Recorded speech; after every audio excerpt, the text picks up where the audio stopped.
அந்த ஊர் கழுதை சந்தை மிகவும் பிரபல்யமானது. அந்த கழுதை சந்தைக்கு முல்லா விதவிதமான நல்ல நல்ல கழுதைகளாக கொண்டு வருவார். அனைவரும் விரும்பி வாங்கும் வண்ணம் மிகவும் மலிவான விலைக்கு விற்பார். சில சமயங்களில் பாதி விலைக்கே கூட கொடுப்பார். அப்படி அனைவரின் பேராதரவை பெற்றதொரு கழுதை வியாபாரியாக திகழ்ந்தார் முல்லா. அதே சந்தைக்கு பணக்கார வியாபாரி ஒருவரும் வருவார். மிகவும் தரமான கழுதைகளையே ஏராளமாக ஓட்டி வருவார். ஆனால் முல்லா அளவுக்கு மலிவாக அவரால் கொடுக்க முடியவில்லை, விற்க முடியவில்லை. முல்லாவால் மட்டும் எப்படி முடிகிறது என்று வியப்பிலேயே கிடந்தார். இதை கேட்டுவிட வேண்டும் என்று முடிவெடுத்தார். சந்தை முடிந்த ஒரு நாள் முல்லாவை சந்தித்தார் அந்த பெரிய வியாபாரி. என் கழுதைகளை பைசா செலவின்றி அடிமைகள் தான் பராமரிக்கிறார்கள். போதுமான உணவை அந்த அடிமைகளை வைத்தே கவனித்துக் கொள்ளுகிறேன். எனவே எனக்கு பெரிய செலவு இல்லை.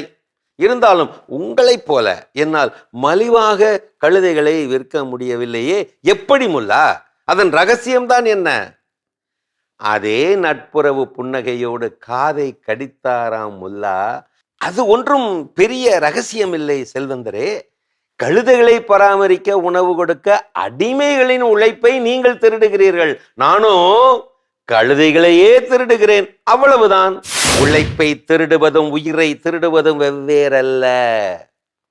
அடிமைத்தனம் என்பது உடலை மட்டுமல்ல, மனதையும் சங்கிலி போடும் ஒரு மௌன கொலை.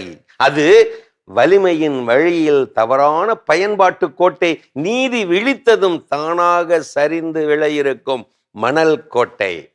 அடிமை என்பவன் பணிந்தவன் அல்ல, வலிமை கெட்ட சமுதாயத்தின் கோரமான காயம். அடிமை சுரண்டல் கொண்ட நாடு வளமாய் வாழ்ந்தாலும் கல்லான இதயம் கொண்ட கூடு. எங்கே அந்நிய சுரண்டல் இருக்கிறதோ அங்கே ஆண்டவரும் சுரண்டப்பட்டு சீரழிகிறார், அந்நியப்பட்டு அவதியுறுகிறார். அடிமை சுரண்டலை எதிர்ப்பது ஒரு அரசியல் செயல்பாடல்ல, மனிதாபிமான செயல்பாடு. எங்கே அடிமை சுரண்டல் அழிகிறதோ அங்கே மனிதர் மீண்டும் மனிதராகிறார், மறு உயிர் பெறுகிறார்.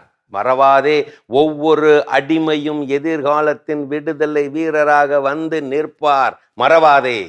எனக்கு வேண்டியவற்றை என்னால் செய்ய முடியவில்லை என்பதை உணரும் வரை நான் ஒரு அடிமை என்பது எனக்கு தெரியவே இல்லை.